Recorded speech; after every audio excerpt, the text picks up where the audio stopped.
Okay, so here we go. So welcome to in the days of Achashverosh, the special tour for Purim. Purim, and we're going to talk about the Persian Empire. We're going to look at some important sites and look at archaeology excavated in those sites to help us enhance our appreciation of the story of Purim. And really, it all starts with the first words of the Megillah and the name of this tour, which is Vayihi b'mei Achashverosh. It was in the days of Achashverosh, who ruled from Hodu all the way to Kush, 127 countries, states, kingdoms, however you want to translate that. So let's start off on this map just to get an idea of what we're talking about. So first of all, the Persian Empire. Roughly speaking, I drew this myself just using the crude tools of Google Maps. But this is what we're talking about when we mean the Persian Empire. We are talking about a very vast empire from the Indus Valley, which you can see quite clearly topographically, all the way to Nubia, which is Kush. In other words, this actually had to go a little bit further down. I needed to edit it. Anyway, so this entire area is called Mehodu Vad Kush. We're looking at the largest empire in the world at the time, much vaster than the Assyrian and the Babylonian. It's only going to be surpassed by the Greek Empire, which is going to be, of course, then surpassed by the Roman, and then it goes on and on. So just because we're speaking about the Megillah, I'm going to mention that there's a question in the Megillah: is Mehodu Vad Kush mean it's something very small or is it something very large? Now, there's an area here called Hindu Kush, which some maps actually have. So you can realize that when Chazal are sitting there, Megillah, and they're sitting in the Sasanian Persian Empire, which is hundreds of years later, but we're going to see the Sasanians as well. They're sitting here in Babylon, right? They know this empire, right? There's a Jewish community in Isfahan. There's a Jewish community in Susa. Like they know this neighborhood.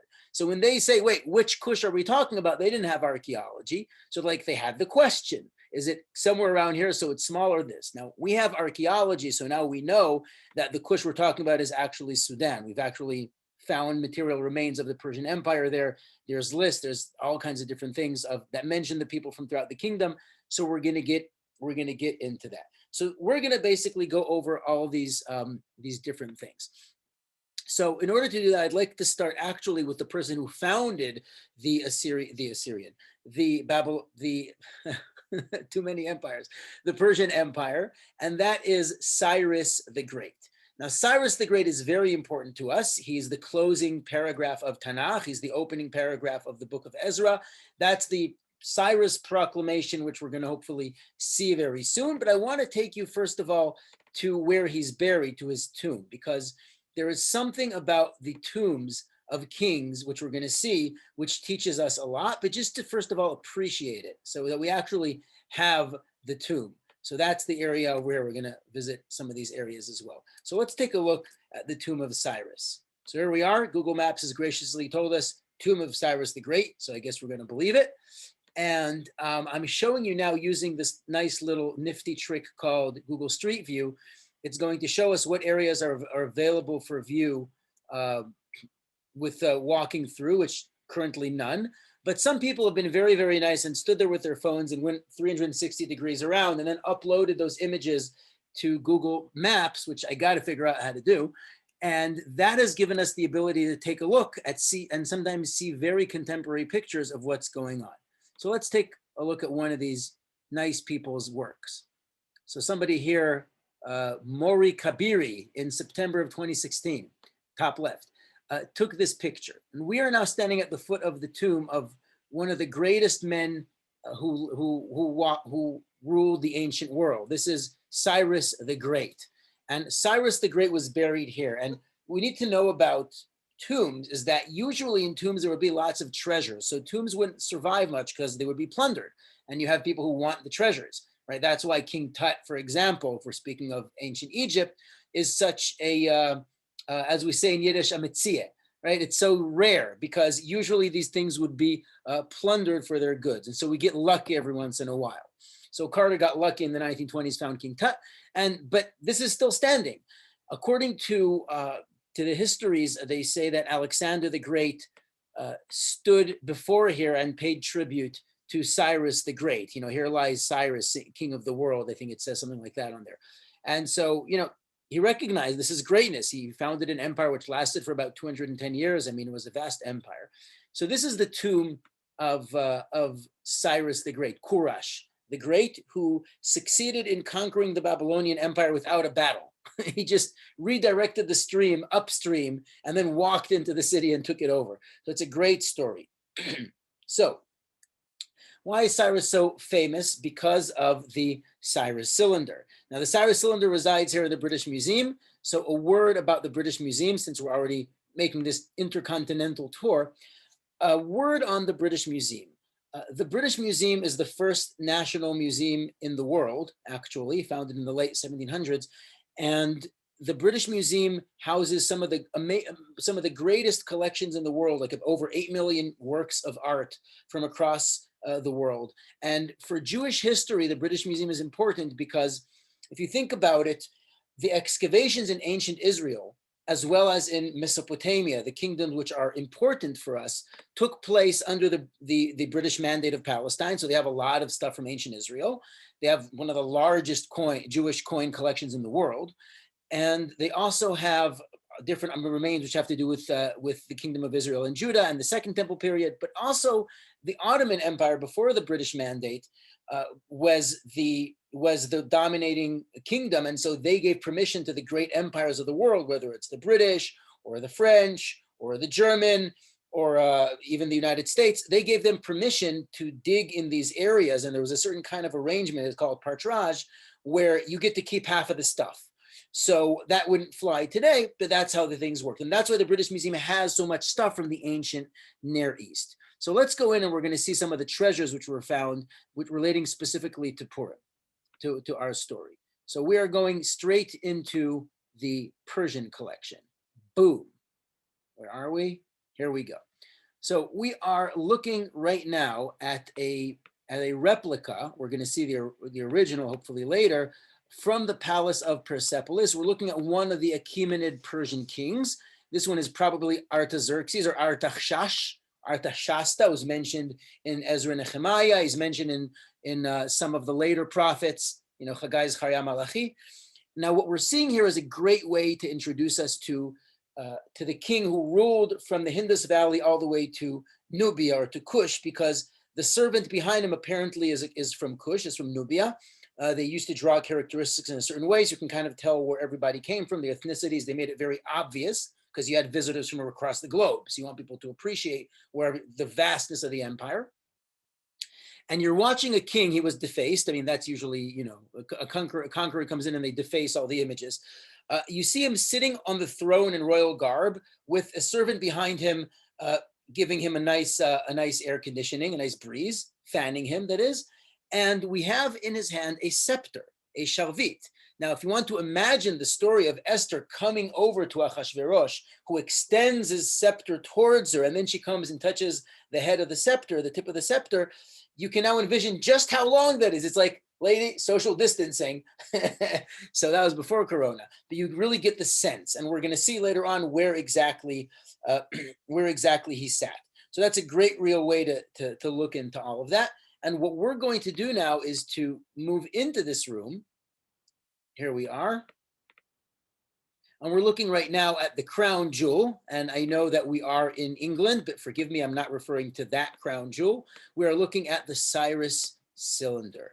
This is it, this tiny little clay roll found in Babylon, which was the capital of the Persian Empire under Cyrus the Great, is known as the first proclamation of human rights. That's why it was displayed in the United Nations building. And this little inscription talks about his policy of rebuilding Babylon and enabling Babylon and other people in the empire to worship their local deities in their city and to have them government funded. In other words, I'm going to pay for you to be able to do what you want to do in your country, to serve your gods and your temples. So that, if you think about policy, that is the policy of Cyrus, which made him so great. One of the policies, as we shall see, the Persian Empire had some very important innovations which enabled them to maintain control over such a vast empire, which of course you need to have people on your side. You need to show them that it's good to pay taxes, to show them the carrot, not only the stick. And so Cyrus definitely knew how to show the carrot. And this is reflecting the story that we have as well in Tanakh, which is all about Cyrus's proclamation, which is really the ability to build the second temple. So this is early. Now, the story of Purim, we're going to move on to the palace in Shusha, or Shush. Here's a royal guard from the palace in Shushan. There's also some more in the Louvre because France also excavated there. So those who excavated, finders keepers. And that's how it was back then. So if you think about the story of Purim, what we don't really notice, but you're going to see this a lot, you're learning in the Talmud and Megillah, is that there's, when Esther comes to Achashverosh, and Achashverosh says, "Uma bakashatech ad chatzi hamalchut," until the half of the kingdom. So the Talmud there does this little exegetical discussion, and it goes, "Velo davar chotzeh et hamalchut." We're not going to talk about that thing which will split the kingdom in half. It's supposed to half the kingdom. What is that thing? We're not talking about moving the embassy to Jerusalem, which is my little joke. But we're not going to talk about the temple. The temple is on standby. In other words, the temple already began being built several decades ago. There was a political upheaval. There were some people locally who basically told the Persian Empire, if you let those Jews build the temple, they're going to rebel again. It's all on standby, and it's only going to continue being built under Darius after Achashverosh, after Xerxes. So that's a fascinating story. We don't really pay attention. We don't realize that this is happening during the time the second temple is in the middle of being built, and it was stopped. The operation, the building has stopped. So that's a really fascinating thing to know. Now, so we're going to talk about the period of the story of Purim, and kicking it off, looking at these inscriptions. Here below is an inscription of Xerxes from Shushan. There's royal guards. If you want to think of royal guards, where do we hear about guards in the story of Purim? Well, we hear about guards in the story of Purim with Bigtan and Teresh, who are planning an assassination of the king, and they're standing in the entrance to the Sha'ar HaMelech, the gate, the city gate, and we're going to see that we actually know where that is. So, what exactly did these soldiers look like? I can't say for sure that we actually know what they look like, but these are what are known as the immortals, which are the scary warriors who are the royal guard, the bodyguards of the king. So you have a lot of these in Shushan. Now, I want to show you just a couple pictures so you can get an idea, because these show up in several different places, right? You see these guards that are dressed in this very, very colorful clothing. So this is Persian clothing, and based on that, artists can do stuff like this, right? So this is, of course, an artist rendering, but you get the idea. So that's really fascinating to be able to put these together. And here's a close-up of the Cyrus Cylinder as well, if you wish. Right here, Cyrus Cylinder and the tomb of Cyrus the Great. Okay, so that's that. Okay, so let's move back to the Persian Empire. So now that we've seen that, what we're going to do is we're going to go to Shushan HaBirah. So Shushan HaBirah, I'm just going to eliminate the Persian Empire, clean things up a little bit. Shushan HaBirah is further to the north. It's closer to the Persian Gulf, much closer than the other cities that we saw that are way further down. Okay, so just to get an idea, here's Shushan HaBirah, Shush. So let's go to Shushan HaBirah and see what we can learn from Shushan HaBirah. So now, how many places are there that are called Shushan? It's a small little detail in the text which you won't really notice until you actually come to the place and see it. And so for that, I'm highlighting the palace. Here's the palace of Shushan. Now, what is Shushan? It's called Shushan HaBirah throughout the story. What does a birah mean? A birah simply means the palace, or the palace district. Okay, there's an entire area here that's on the top of a tell, of a mound, which is known as Shushan. And you look carefully, you see there's 2,000 years of dirt. It's covering up. You can see the outline of buildings excavated from the city of Shushan. So we have Shushan HaBirah, which is roughly speaking the palace and the upper area here. Ignore the Shush castle. This is modern. And down below here, you have the ancient city of Shushan. Some of it's covered by modern buildings. So consider this. Let's actually take us straight to here. So here's the palace. Right? We're going to talk about the palace in just a bit. But the palace is sitting on a little mound, and this area is called Shushan HaBirah. And then you have Ha'ir Shushan, the city of Shushan. So you have, for example, the royal decrees emanating from the palace. V'hamelech v'haman yashvu lishtot. They're sitting there to drink and to feast. V'ha'ir Shushan navocha, and the city of Shushan. What do we mean by the city of Shushan? Let me see, we have a Question? Okay, this is in Iran. This is in Iran today. This is in Iran. Okay, it's an archaeological site called Shush. You can go and visit. It's next to the city in the Kyrgyz something province. What does it say? I can't pronounce it. but this is it's the city of Shush in modern day Iran. So there's an archaeological tell. They just leave it there. Hopefully, it's still there. So here's an electronics store right next to it. So you see now, old and new. Now there's not much to see of the palace today, but let's see what our visitors have uploaded and enabled us to see. So can we see any of these? Let's give it a shot. Okay, that's not working. All right, so the city of Shushan, and then there's Shushan the palace. Okay, all right, not working. That would be fun to sort of see what you can see from there today. Okay, that's fine. So this is the city of Shushan. Now I would like to point out to you in this particular, let me just orient it like this so we can get an idea, we can get the whole picture.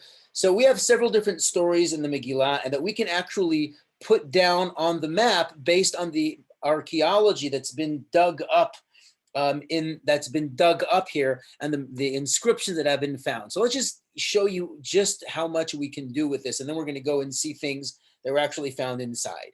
So let's start with the gate. We spoke about the palace gate, and that's where the royal guards were sitting. Now, when this palace was excavated, they actually did not find the gate yet. It took a while until they were able to find it, but then they finally did. And what they ended up finding is that this area over here is the city gate. This is the city gate that was found. And that was found much, much later. So they discovered that this is the gate. Now, what's cool about this is that you understand now this where Mordechai was sitting every day. You see that there's Mordechai sitting here. And here's the entrance to the palace. Now, let's move into the palace. So the palace has all of these walls. If you look at the image behind me, that's a reconstruction, an artist rendering of the palace. Just to give you an idea, I'll show you that picture up close. So here's the image, and we're looking at the road from the palace gate leading here all the way into this banquet hall, which is known as the Apadana, a banquet hall. And then we have, this is the Apadana, is a banquet hall. There's the outer courtyard, this area, and then you move in, and there's two inner chambers, and behind it is the women's chambers, right? So the women's chambers is behind, and there's the treasury, and there's several other buildings that have been found. The treasury is also very important for us. So here's Sha'ar HaMelech. Mordechai sits in Sha'ar HaMelech, comes in. Now we have a story of Haman. Haman comes in to talk to the king and give him this idea of hanging Mordechai in this very, very tall tree. And so that's happening here. Right here is the courtyard that I just showed you. There's this open courtyard, and what we hear is that Haman is knocking at the door, and Achashverosh can't fall asleep. He has the book of days, Sefer Divrei Yamim, read before him. And what's going on? He says, somebody's at the door. Who's at the door? Haman's at the door. Where is Haman? Oh, he's outside at the Chatzar Beit HaMelech HaChitzonai. He's here in the outer courtyard, and he comes into the Chatzer HaPinimit. He comes into the inner courtyard, which is here, right, the third one up. Now, when we have the story of Esther getting ready to preparing herself and then coming in and talking to Achashverosh to try to convince him, to invite him to the party and all that, this is where Achashverosh is sitting. So you actually have the location, and we've seen the imagery of what it looks like where the king is sitting in royal garb on the throne with the scepter in his hand. So this is where it's happening. Isn't that really incredible to be able to see that? Yeah? Okay, so this is just an introduction, but now let's go and take a look at some of the treasures. So I would like to show you, we're going to look at a few different things here, but we're actually going to start with with one little inscription here. You know what? Before we do that, I would like to show you the feast.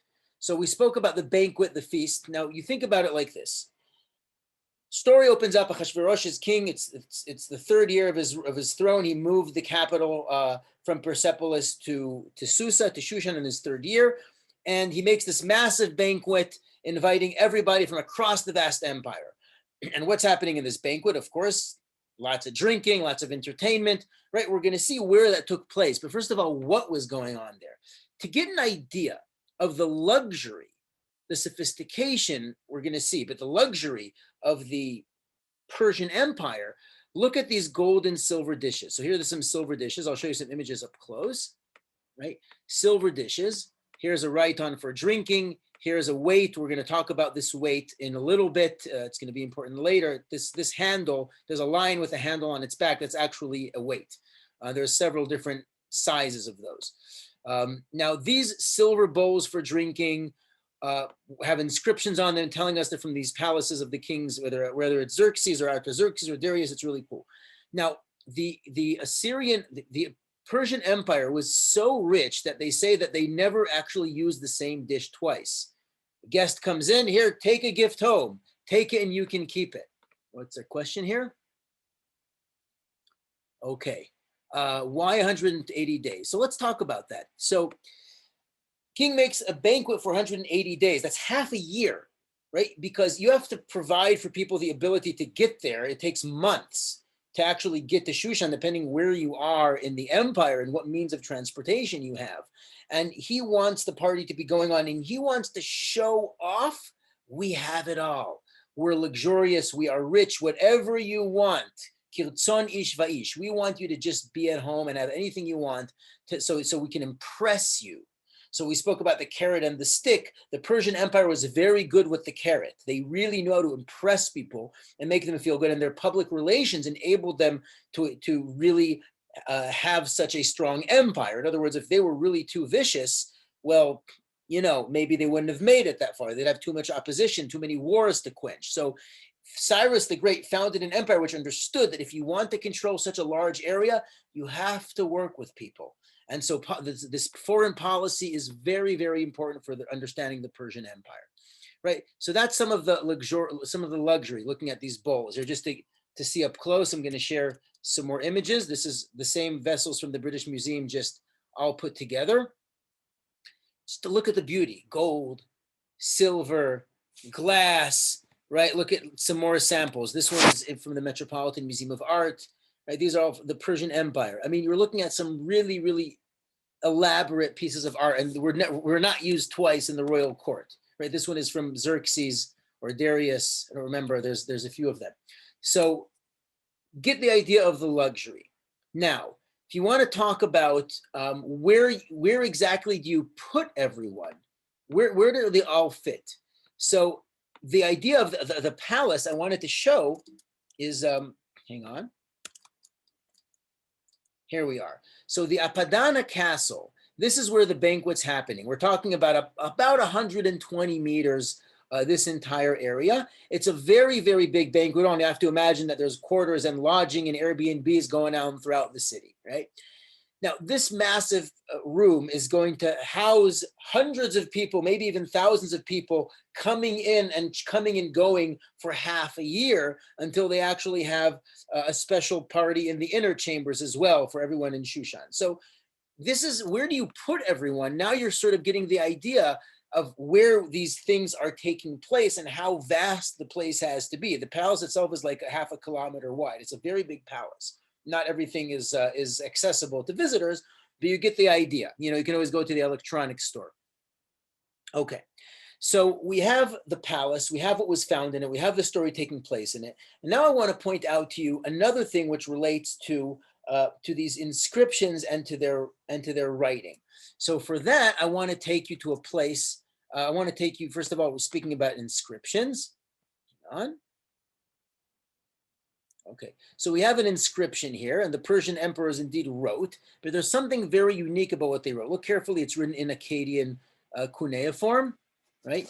Now, their writings, what's important about their writings, I want to do that through actually taking you to a place not far from Persepolis. It's a palace we're going to get to very soon, called Nakhshe-Rostam. Now, this place is it's 4 Achaemenid Persian kings who are buried in the side of the hill. You can kind of tell, right? Here we are.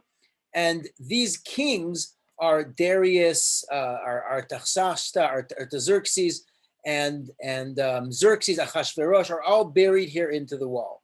Now we're going to be thanking again our patrons of photography who have gracefully taken pictures with their phone and enabled us to sort of get a glimpse of what's going on in here. I'm just refreshing because it kind of stopped working. Here we go. So we have the tomb of Xerxes, tomb of Darius I, Darius II. So that's a double dare. And there's another one far here, which is probably not so identified. Now let's go and take a look. So here, let's just pick one at random. The tomb of Darius I. Thank you very much to Antonin Gosset, who in January 2018 took this picture. Now, this picture on the bottom is actually important for later. I'm only going to mention it in passing just because it's here, but we really want to focus on the tomb on top here. These big ones on the side. These are Achaemenid Persian. These are Darius I, Darius II. Those are the ones that are important to us.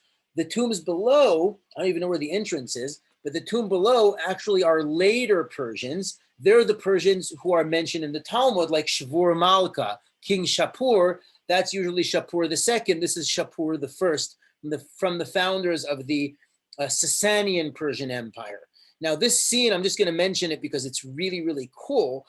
This king is the king to his left is actually an emperor. So this is the only king to ever capture a Roman emperor, the only Roman emperor to ever fall as a prisoner of war. This is Emperor Valerian, who was captured by King Shapur in battle. So let's just point out that the Sasanian Persians who ruled Persia in the time of the Talmud were very powerful rivals of the Roman Empire to the west. And if you think about Rav Ula and so on, these rabbis who were traveling between Naharda and Surah Pumbedita and then going to Ma'arava, going to Tiberias, or going to Israel, right? They are crossing between hostile enemies. So that's a fascinating topic. There was an exhibit about this in the Met called "The World Between Empires," talking about the commoners during that period of time and how this impacted them in trade and so on. It's a fascinating topic, and they claim that they came from the Achaemenids. They're the original Persians, and so that's why they're buried in the same place as these Persians on top. But what's important for us here is actually the inscriptions. Now, it's hard to see them here. It's kind of hard to see the inscriptions here, but you just see that there's a standing emperor and there's an image of many people holding him up, and then there's the entrance to the tomb. Now, let's see if I can get a better angle, but our chances are probably not so good. You're just going to get something just alike. Okay. Oh, they're doing some construction here. Very nice. But you kind of get the idea. There's 4 different Persian kings buried here. Now, the inscription here is the key. So let me backtrack to explain how this is important in general and how this is important to our story in the Megillah. So in terms of, in general, we've all heard of the Rosetta Stone, right? The Rosetta Stone is world famous because it helped us crack the code for reading hieroglyphics, because it had 3 different scripts on it. It had ancient Greek, which we know how to read, and then it had the hieroglyphic Persian and hieroglyphic Egyptian, and also had hieratic, which is kind of like a script which is used on papyrus as opposed to carving into stone all these hieroglyphics. So that helped us decipher hieroglyphics, making a very long story short. The Naqsh Rustam, what's known as the Behistun inscription, which is here, it's on one of these tombs.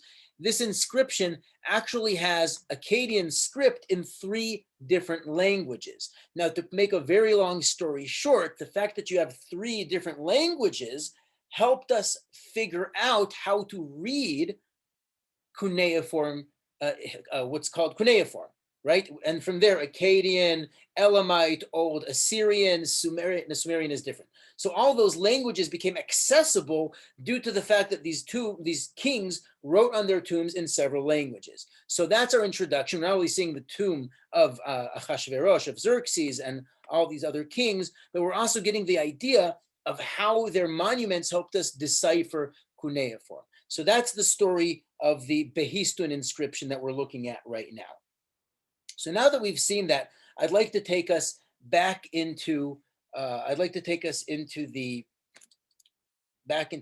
palace. And I'm going to do this. I'm going to show you one thing, but we're going to get to this a little bit later. And I want to show you an alabaster jar. Some people call it an alabastron, which is kind of boring. but that's how names in archaeology are. This alabaster jar is in the Metropolitan Museum of Art, which unfortunately their ancient Near Eastern exhibit is now available on Google Earth. So this alabaster jar, I'm going to zoom in so you can see it, has 3 lines of text in cuneiform. And if you guess that each one is in a different language, you guessed right. And then there is hieroglyphics. Now, these hieroglyphics say the same thing that these say in 3 different languages: Elamite, Ancient Persian, and Aramaic, probably. It says Xerxes, the great king, Achashverosh, the great king. And this was found in Egypt. Now, if we're talking about Mehodu Vad Kush, here's your evidence, right? Here is how we know that they were actually in Egypt. The question is, what is it doing in Egypt? Was he visiting there? Did they make it for him? Did he order it? There's probably a fascinating story there. But anyway, this is Xerxes, Achashverosh, Xerxes, mentioning his name in 4 languages. Now, why did they do this? We're going to talk about some aspects of the Persian Empire which help us really appreciate what they were doing. So it wasn't only about all this luxury and bringing people in. They were also, perhaps you can say, the first multicultural empire. In other words, they're accepting of all these different cultures and catering to them. And they're saying, you know what? We have a decree. What's happening with the decrees in the Megillah? Well, Medina kichtava, ve'am va'am kilshonov, and there's all these royal decrees, and anybody can speak whatever language they want. I mean, it just sounds like something out of Gilbert and Sullivan. It's just so comical sometimes. I think it's intended to be that way. Like, yeah, we need to have a royal decree that men can be the master of the house. Who are you kidding? What is going on? It's just so funny. But anyway, back to our story.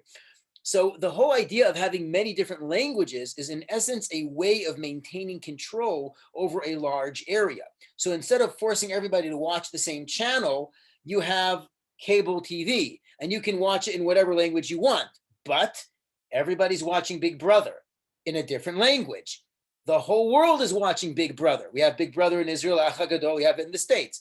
You're controlling what people are thinking about, but you give them the freedom of how and what language to think it, so to speak. I'm a bit oversimplifying things with a little bit of humor, but the point is to understand that if you want to be able to maintain control over such an empire, you need to have a very good policy for making people feel that they're in control of their lives. All they have to do is pay taxes and you're going to take care of that.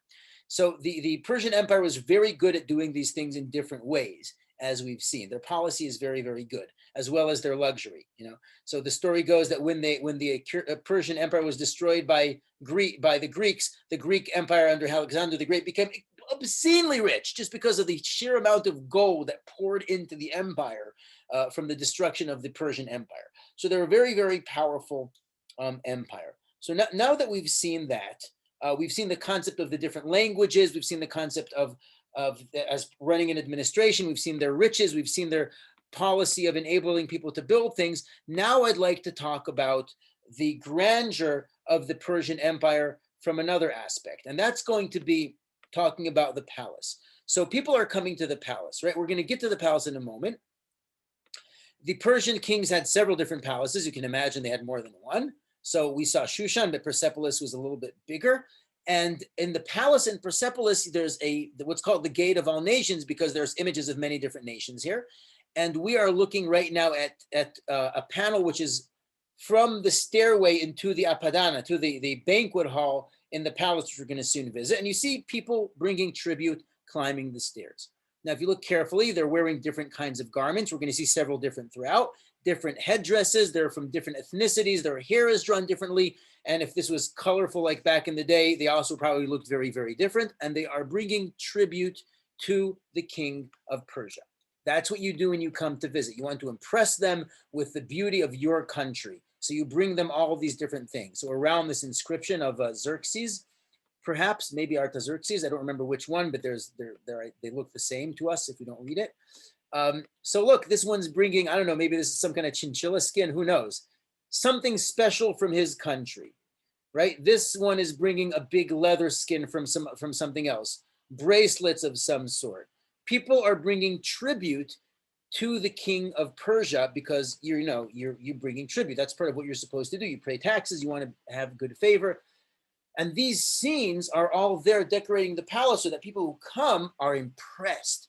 They're seeing people from all over the world physically, and even when they're not all there, look at what comes to the palace. It's recorded on the walls. So there's people coming from all these different countries. They look different. They're dressed differently.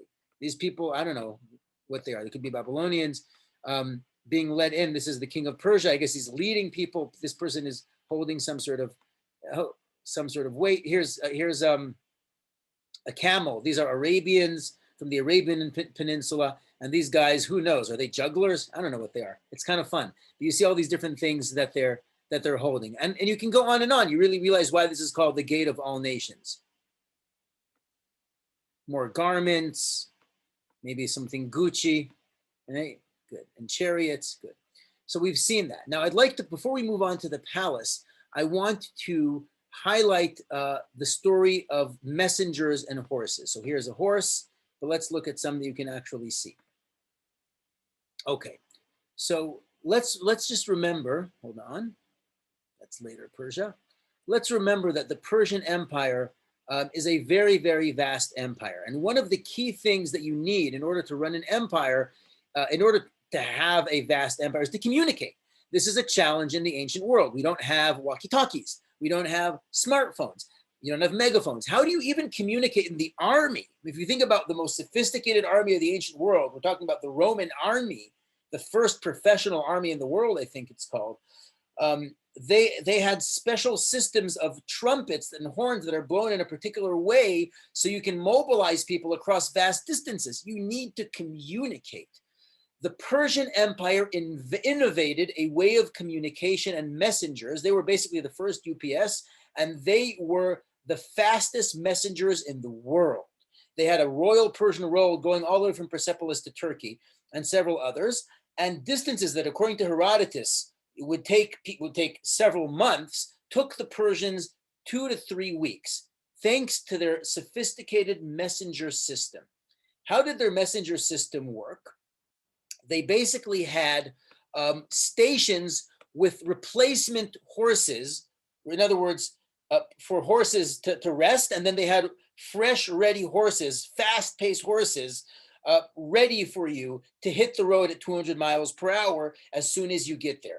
So they had the horses ready, the other ones rest, and they had these soldiers who are these special messengers who were professional horse riders at high speed, and they specially paved roads. And they actually got a special stipend, which was stamped in a certain way where you are taken care of on the house, food, bed and breakfast, as long as you're there for a day. If it's longer than a day, you're not getting paid. And we have the signatures to prove it. So there's a system for incentivizing them to keep moving, because we're not going to pay for your 5-star hotel if you stay beyond the day. So you have to get moving. So that's the story, how they keep on moving. And so within 2 to 3 weeks, they'd cover the entire empire, which was never done before.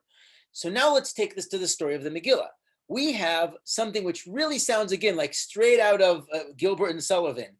And the messengers, all the horses are going out and speeding and jumping and running. And like, it just sounds so comical. It's just so funny. But when you think about the history of the Persian Empire, this is so true. They sent out messengers speedily in many languages. We found them written in ink on papyrus in Egypt. We found them written in cuneiform baked tablets. They sent out messages on the double ASAP. This is what they specialized in, right? You see, the horses of Persia was a very, very big deal. Look, they even have these little toys. People used to play with Legos, so maybe they played with toy messenger horses or something like that. Who knows? And bulls here and ibexes, cool stuff. So we're starting to get an appreciation of the Persian Empire. Now that we've seen that, let me see another question. Okay. So to clarify, your question is, yes, Michael. So the messengers were incentivized to keep moving. No, they were paid for the job, but they can like, oh, I like the hotel. It's so nice. The messenger's got to get there, guys. It's got to move. So we're telling you, listen, it's going to hurt your pocket. We're paying for all your expenses are covered for that one day, just a day. We want you back on the road. That's the idea. To incentivize them to keep on going. Obviously, there's a larger incentive system, but this is incentivizing you not to waste your time, because they're going to charge you on the dollar, on the minute. Okay, so let's go now on to our next stop, and our next stop is Persepolis. Persepolis is way further down. It's not far from those burials that we saw. And this is a massive palace. It used to be the capital, but then it was moved to Shushan. But this is a massive palace. Now, this palace, lucky for us, is a lot more accessible on Google Earth. So let's take a look at it a little bit. First of all, this palace is a composite of several different palaces from several different kings who built on top of each other, but all from the Persian Empire. Now let's take a look. Let's move to the palace entrance. So this area, we're right above the staircase, which has all of those pictures that we've seen. It's called the Gate of All Nations. Look how far away you can see it. Now, these pillars far ahead are in what's known as the banquet hall, the Apadana, the one of Persepolis, not the one of Shushan, but they're the same size, more or less. So you really get the sense of how massive and big it is. Now, this was excavated by the United States as well as by the French and the British. So there's stuff from these museums in all these countries.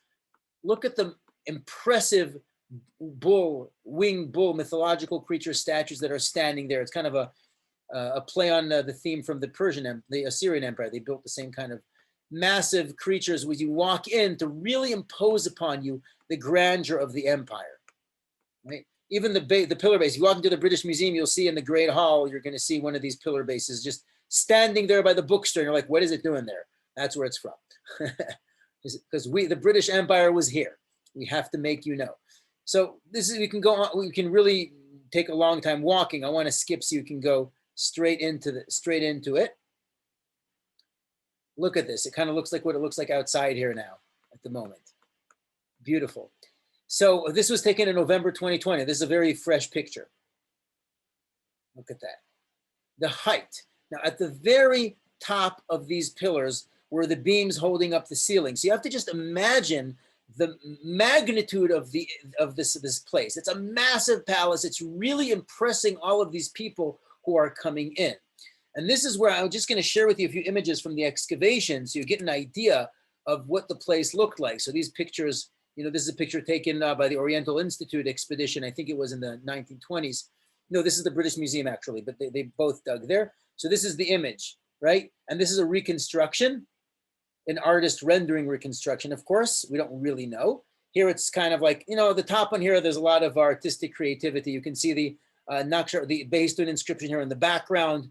And there's these massive lions and bulls, stuff that we found here, but this was all destroyed. Here's the Gate of All Nations. You see the inscription, the soldiers, the people bringing tribute, all that stuff here. Massive palace, really, really impressive.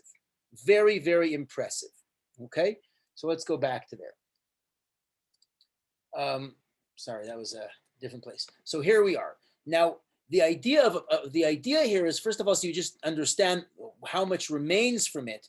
But I'm going to take you now to our last stop. Our last stop is going to be where we can see some of the stuff in the museum. Now, we started 10 minutes late. I'm sure if it's okay with you to do a few more minutes, just so we can wrap up. Is that all right? Okay. I hope that's okay. Because yeah, okay. So we're going to just do a few more minutes. And I'm taking you now to one of the special museums that actually houses some of the things from ancient Persia, and that is here in Chicago. We've jumped, we're really doing like a cross country over here. And this is the Oriental Institute of the University of Chicago, or the UFC. University of Chicago. My father was actually born here, South Side. And here is the museum. Now, the reason this museum is important to us is because it has, here, let me show you. It has the remains from Persepolis. So look, if you click the Google Earth guide, it's going to give you names. But what we want to see here is these rooms actually have, hold on, here we go. That's acting a little bit funny. Okay, fine, it's all good. So let's go in here. This room, it usually pops up with a little tab that says the Great Bull. But that's why, because there's a Great Bull here. This room is all material culture. This is all stuff excavated in Persepolis and excavated in Shushan, or in Shush. So you're looking at some incredible stuff. So first of all, this bull.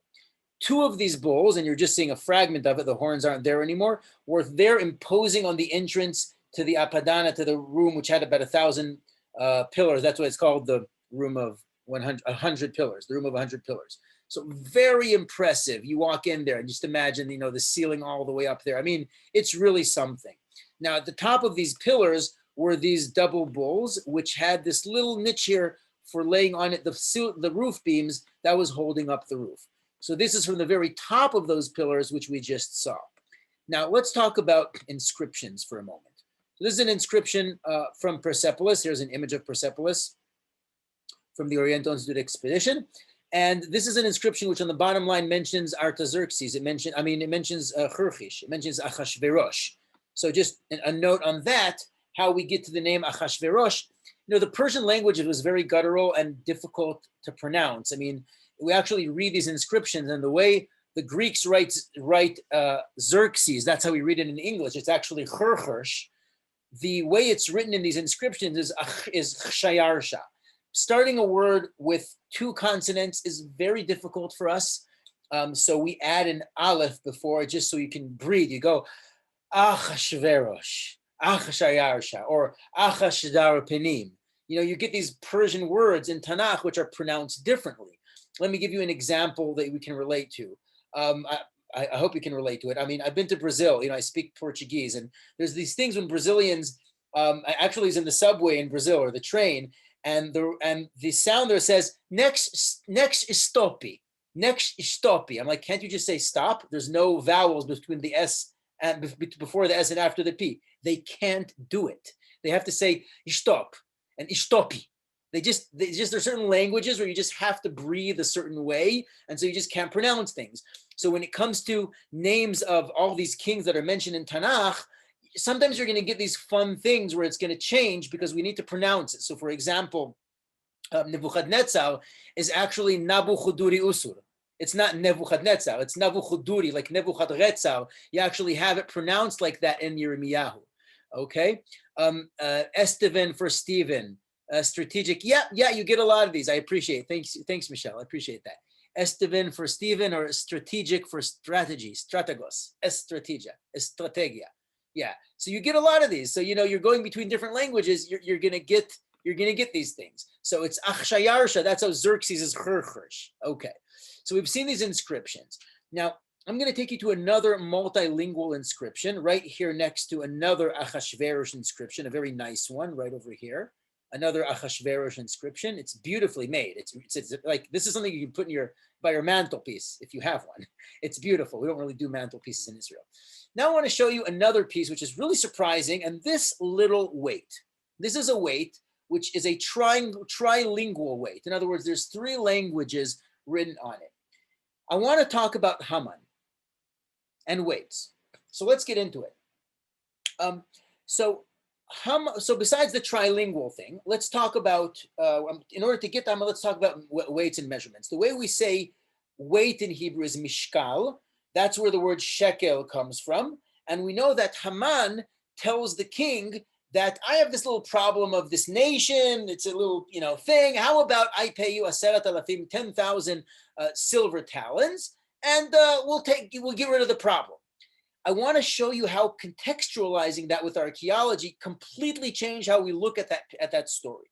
Okay, so this is a weight. Now, first of all, about weights. So one of the ways the empires really run is, of course, you need to collect taxes. And the better your communication system, your transportation messenger system throughout the empire is, the better your guarantee of collecting taxes.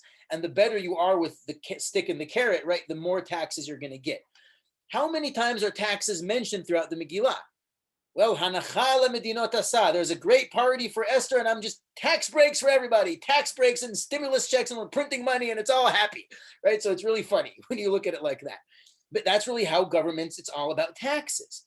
At the end of the story, Vayasim HaMelech Achashverosh mas ala aretz ve'yei hayam. All these, the islands of Greece, the Assyrian, the Persian king suddenly is getting a backbone and he's taxing them. I mean, who cares? Right? Like, what is this all about? And apparently it's really important to understand the prosperity of the empire and how the king gets a backbone and he's able to suddenly, charge taxes. It's a big deal. Okay, let's think about another story in Tanakh where taxes make a huge impact. Okay, let's talk about the split of the kingdom of Israel from the kingdom of Judah. That happened because of taxes. Shlomo's son, Rechavam, refuses to lower the taxes. He raises the taxes. and people leave the country, right? How many people are leaving LA to go to Texas right now because because of the tax rules? Tax rules can really control where people want to live and do business. It's a very big deal. And so that's an important thing. And on that note, I want to take you back to the British Museum to this little innocent weight that I showed you. Hang on. And with this, we're going to try to wrap up. This weight over here. Now, there's several of them. This measurement, this weight tells you, we know the names of, here, let me show you the picture. We know actually exactly how much things weigh because we have these row measurements. Now, this is a much bigger one. This one is, I think it's 4 talons of, no, 4 shekel of silver. That's what we're looking at. It's 4 shekel. So you know exactly how much a shekel is. Now, a kikar, a talent of silver, according to Greek historians at different periods of time, is the annual wages of a sailor. The annual wages is 1 kikar kesef. Okay. Now, that's about 30 kilos of silver. Now, according to Herodotus, the 10,000, he doesn't mention the story of the Megillah, but he just talks about the amount. 10,000 kikar kesef, the amount of money which Haman is offering to give to the king's treasury, is roughly the annual income revenue of the entire Assyrian Empire. The annual revenue of the entire Assyrian Empire. If you want to get the king on your side, take care of the taxes and take care of the revenue. Let me tell you this, you got problems on your hand collecting taxes. Let me take care of that for you. I'm going to give you all the money you need for this year, and you help me take care of my problem. Allocate your resources to help with our problem, with my little problem. Now, where do you find in history such an obscenely rich person that can pay that much money is a story for another time. But the Talmud indeed says there's like 3 or 4 people in history who were that rich. There's Haman and Korach, and I don't remember who the other one is, but we say Ashir ke Korach. So you talk about, they want to say how rich, an allegory, how rich Korach was. He had 300 donkeys holding leather keys to all of his treasury. Leather because otherwise it would be too heavy. I mean, they're trying to just say how obscenely rich he was. So this is the concept of being that rich. So yeah, it's quite fascinating to be able to sort of put together all of this story just from seeing a measurement. So we talk about, in 2 weeks, we have this symbolic machatzita shekel, and we say lehakdim shiklenu leshiklei Haman. We're collecting shekel to sort of preempt the impact of those shekels which Haman collect. Wow. So you're suddenly realizing like this is a very big deal. Like that's a lot of shkalim that we're talking about. Actually, the Gra, Gaon of Vilna, actually, if I'm not mistaken, it's him, made a calculation of comparative analysis of how much 10,000 talents in silver were worth then and how many half shekel coins were collected in the desert. And he sort of said they're commensurate. He works it out in some crazy way. I think it's the Gra, I'm not sure. But there's somebody who works that out. But we're talking about a tremendous amount of money. Okay, so what have we seen so far? Just to wrap this up, we basically seen that if you look at the Persian Empire in context of the locations, of the palaces, of the materials found within them, and then you look at their policy and all these different things, you can really appreciate the story of the Megillah in a new way. Even though we've just really scratched the surface, there is so much more to talk about, but you can really begin to appreciate how doing the story on the map and going to the places and seeing the finds can really transform the story and help us appreciate even a line which we really thought doesn't mean anything. And suddenly you see like, wow, there's some really incredible things going on here. So that I'm going to say, I'm going to stop here. We're already over time. We're running late, but I want to say, of course, thank you.